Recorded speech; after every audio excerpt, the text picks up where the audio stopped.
In Igbo land of Nigeria, part of the culture, after one postpartum, and they still for different kinds of food, rich, goodies and goodies. A whole bunch of other spices that will help the woman's body get back to ituariade before more than one. Welcome to NG Foodware.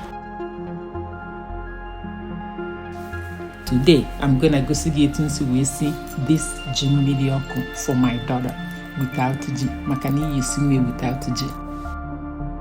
But first, please subscribe to my channel if you haven't done so.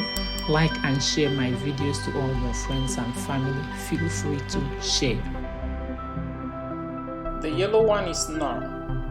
The brown one is Oziza. And the green one, Gaza. I have chicken. I cut them up in bite sizes. I have sweet potatoes and Idaho potatoes. I'm gonna cut them in bite sizes too. And over here I have onions and good old olive oil. This is everything I'll be using to make this.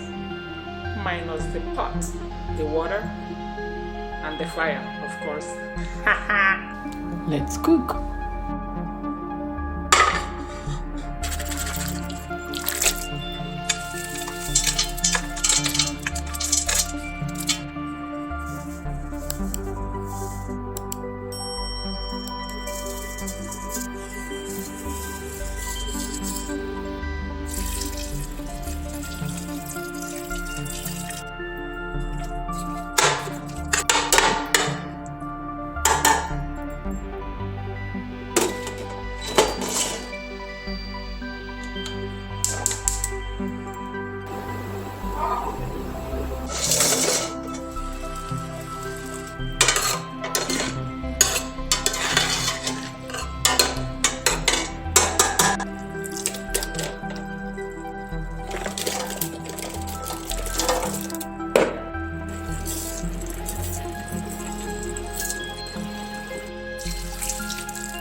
Again, thank you for watching my video. Please subscribe if you haven't done so. Like this video, share with all your friends, and I'll see you in my next video.